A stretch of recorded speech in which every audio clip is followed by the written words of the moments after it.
آج سے 1384 برس قبل تقریباً آج کے دن حضرت عمر فاروق رضی اللہ تعالی عنہ پر قاتلانہ حملہ ہوا تھا، اس لیے کہ بعض روایات میں 26 ذی الحجہ کا تعین ہوا ہے، اور بعض میں الفاظ یہ آئے ہیں کہ ذو الحجہ کے 4 دن باقی تھے جس دن کے حضرت عمر رضی اللہ تعالی عنہ پر یہ قاتلانہ حملہ ہوا۔ حج سے واپسی کو ابھی چند ہی دن ہوئے تھے، اور اسی سفر حج کے دوران حضرت عمر رضی اللہ تعالی عنہ نے ایک موقع پر زمین پر لیٹ کر اور ہاتھ آسمان کی طرف پھیلا کر اللہ سے دعا کی تھی کہ پروردگار، میری ذمہ داریاں بہت بڑھ گئی ہیں، اب میرے اعضاء میں ضعف ہے، میں کمزوری محسوس کر رہا ہوں، رعیت بہت بڑھ گئی ہے جس کی ذمہ داری ہے، تو مجھے تو اپنے پاس بلا لے اور اٹھا لے اس سے پہلے کہ میں اپنی ان ذمہ داریوں کے بارے میں مسئول بن جاؤں اور ان کا حق ادا نہ کر سکوں۔ تو روایات میں آتا ہے کہ اس کے بعد چند ہی دن اس دنیا میں انہوں نے بسر کیے ہیں، اس کے بعد یہ قاتلانہ حملہ ہوا۔ 3 دن آپ زندگی اور موت کی کشمکش میں مبتلا رہے ہیں۔ ابو لولو فیروز ایک مجوسی ایرانی غلام تھا حضرت مغیرہ ابن شعبہ کا رضی اللہ تعالی عنہ۔ حضرت عمر نے ایک خاص قاعدہ بنایا ہوا تھا، غیر مسلموں کے مدینے میں داخلے پر پابندی تھی۔ حضرت مغیرہ ابن شعبہ نے خاص طور پر سفارش کر کے حضرت عمر سے اجازت حاصل کی ابو لولو فیروز کے لیے کہ اسے مدینے میں آ کر کام کرنے کی اجازت دی جائے، اس لیے کہ وہ بہت سے فنون سے واقف ہے۔ حضرت عمر نے اجازت دے دی۔ چند دنوں کے بعد وہ فریادی بن کر حاضر ہوا حضرت عمر رضی اللہ تعالیٰ عنہ کی خدمت میں کہ میرے آقا جو ہیں حضرت مغیرہ ابن شعبہ رضی اللہ تعالیٰ عنہ وہ مجھ سے بہت زیادہ ٹیکس وصول کرتے ہیں۔ یعنی یہ معاملہ تھا کہ جو غلام ہوتے تھے وہ اپنا کام کرتے تھے، لیکن اپنی آمدنی میں سے ایک حصہ وہ اپنے ان آقاؤں کو دیتے تھے کہ جن کی وہ غلامی میں تھے۔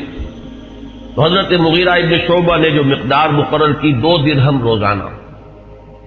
اس پر اس نے احتجاج کیا کہ یہ بہت زیادہ ہے۔ حضرت عمر رضی اللہ تعالیٰ عنہ نے اس سے سوال کیا کہ تم کیا کیا کام جانتے ہو؟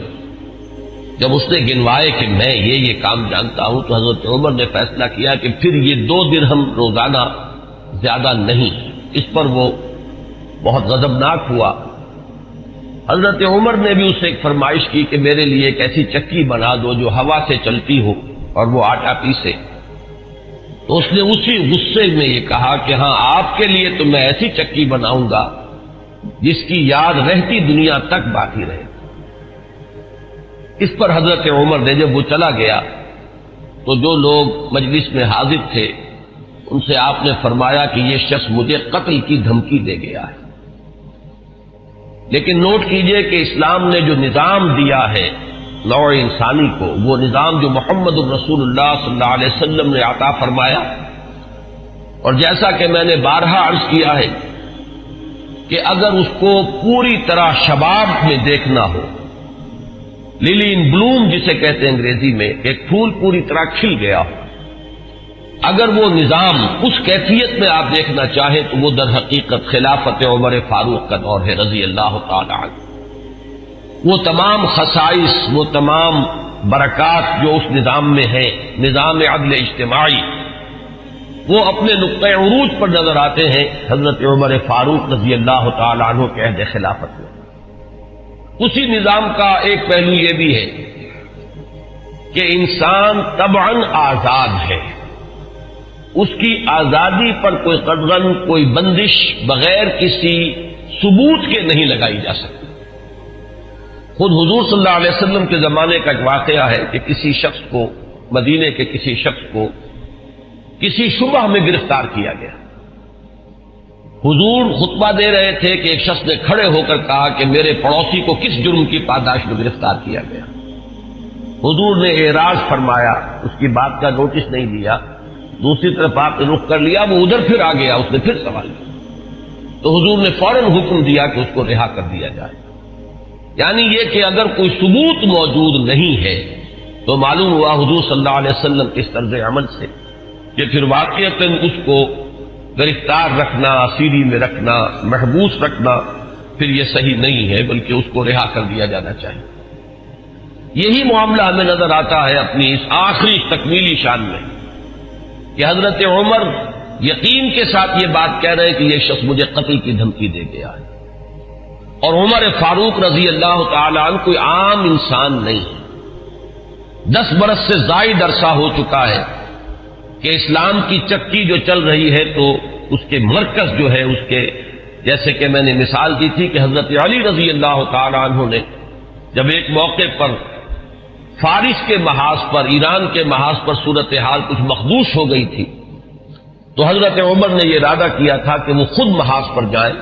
اور مسلمان افواج کی کمان خود کریں، تو حضرت علی نے مخالفت کی تھی اور انہوں نے مشورہ دیا تھا اور یہ الفاظ فرمائے تھے کہ آپ کا اپنی جگہ سے ہل جانا یہ تو پورے اس نظام کے درہم برہم کرنے کا سبب بن سکتا ہے، اور یہی تشبیہ دی تھی کہ چکی اسی وقت تک چلتی ہے جبکہ اس کی وہ کلی اپنی جگہ پر قائم رہے۔ تو آپ کی مثال تو اس پورے نظام کے لیے کلی کسی ہے۔ تو 10 برس تک وہ چکی جو ہے گھوم رہی تھی اسی شخصیت کے گرد، اور کتنے فتوحات کا دائرہ کہاں سے کہاں تک پہنچا تھا۔ اتنی بڑی کوئی سلطنت اس سے پہلے تاریخ انسانی میں کبھی وجود ہی میں نہیں آئی تھی، لیکن یہ کہ اس کے باوجود کہ اتنی عظیم سلطنت کے ذمہ دار ترین فرد ہیں حضرت عمر، میں حاکم کا لفظ استعمال نہیں کرنا چاہتا اس لیے کہ یہ لفظ بھی ہمارے اس نظام عدل اجتماعی کے ساتھ مناسبت نہیں رکھتا، نہ وہ حاکم تھے نہ حکمران تھے، وہ تو سید القوم خادمہم کی کامل مثال جو ہو سکتی ہے وہ حضرت عمر فاروق ہے رضی اللہ تعالی عنہ۔ لیکن یہ کہ اس نظام کی ذمہ دار ترین شخصیت ہے حضرت عمر، لیکن انہوں نے اپنے حفاظت کا کوئی اہتمام نہیں کیا، کوئی باڈی گارڈ کا انتظام نہیں کیا، دوسری طرف یہ کہ اس شخص کو قید نہیں کیا، اسے مدینے سے شہر بدر نہیں کیا، بلکہ یہ کہ چونکہ یقین ہے اس بات پر کہ زندگی اور موت اللہ کے ہاتھ میں ہے، لہذا وہ ہمیں نظر آتا ہے کہ ایک طرف توکل اس کی یہ شان ہے، دوسری طرف فراست کا یہ عالم ہے کہ اس کے اس جملے کی بات آپ نے پالی ہے کہ یہ مجھے قتل کی دھمکی دے گیا ہے، تیسری طرف اسلامی نظام میں لوگوں کی آزادی کا جو عالم ہے وہ نمایاں ہو رہا ہے، ایک ایسے شخص کو جس کے بارے میں شک ہے اس کو گرفتار نہیں کیا جا رہا، اس کے خلاف کوئی تعدیبی کارروائی نہیں ہو رہی۔ بہرحال اس شخص نے چند ہی دن کے بعد فجر کی نماز جب حضرت عمر فاروق ادا کرنے کے لیے آگے بڑھے ہیں اور آپ نے نیت باندھی، یہ شخص پہلی صف میں موجود تھا اور اس کا خنجر جو ہے 2 دھاری خنجر، دونوں طرف اس کے جو ہے وہ دھار تھی، اس کو اس نے حضرت عمر رضی اللہ تعالی عنہ پر جو وار کیے تو 6 وار حضرت عمر پر اس نے پے بپے کیے، حضرت عمر گر گئے رضی اللہ تعالی عنہ۔ حضرت عبد الرحمن ابن عوف نے مختصر ترین صورتوں کے ساتھ پھر وہ نماز فجر ادا کروائی۔ نماز کا یہ عالم ہے کہ یہ نہیں ہوا کہ وہ درہم برہم ہو گیا ہو نظام، لیکن یہ کہ چونکہ جیسے کہ میں ابھی یہ لفظ استعمال کر رہا تھا کہ اس وقت جو وہ نظام مملکت تھا یا نظام حکومت تھا اس میں مرکزی حیثیت حضرت عمر فاروق کی تھی رضی اللہ تعالی عنہ، اسی طرح اسلام کے نظام میں یہ اقامت صلاۃ ہے کہ اس کی وہی اہمیت ہے کہ اگرچہ حضرت عمر فاروق زخمی ہو گئے، گر گئے، لیکن جماعت کا نظام وہ درہم برہم نہیں ہوا ہے، نماز ادا کی گئی ہے 2 رکعتیں جو ہیں مختصر ترین قرات کے ساتھ۔ پھر لوگوں نے اس کو پکڑنے کی کوشش کی ہے تو اس نے مزید وار کر کے 13 افراد کو اور زخمی کیا۔ ایک شخص جب اس طریقے سے بکھرا ہوا ہو اور دوسرے لوگ تیار نہ ہو تو صورتحال سمجھ میں آتی ہے۔ ان میں سے 6 حضرات جو ہیں وہ شہید ہو گئے۔ معاملہ صرف حضرت عمر کا نہیں، پکڑنے کی جب کوششیں ہر طرح سے ناکام ہو گئی تو کسی عراقی شخص کے بارے میں آتا ہے کہ اس نے کوئی کپڑا کمبل وغیرہ اس کے اوپر ڈالا ہے تب وہ قابو میں آیا ہے، لیکن پھر اس نے فوراً خودکشی کر دی۔ حضرت عمر رضی اللہ تعالیٰ عنہ نے سوال کیا، جیسے ہی آپ اس قابل ہوئے کہ سوال کر سکیں کہ میرا قاتل کون ہے، جب بتایا گیا کہ وہی ابو لولو فیروز ہے تو آپ نے اللہ کا شکر ادا کیا کہ اللہ کا شکر ہے کہ میرا قاتل کوئی مسلمان نہیں ہے، یعنی جو بات کے 12-13 برس بعد ہونے والی تھی۔ حضرت عثمان رضی اللہ تعالیٰ عنہ کے قاتلین وہ جو بھی آپ انہیں کہیں نام نہاد مسلمان تھے، کلمہ گو تھے، وہ محمد الرسول اللہ صلی اللہ علیہ وسلم کا کلمہ پڑھنے والے تھے، کلمہ شہادت کو انہوں نے اپنے لیے ڈھال بنایا تھا۔ اس سے جو فتنہ شروع ہوا ہے جس کو میں اس سے پہلے بیان کر چکا ہوں کہ الفتنۃ الکبریٰ، سب سے بڑا فتنہ جو ہے وہ حضرت عثمان رضی اللہ تعالیٰ عنہ کی شہادت سے شروع ہوا ہے۔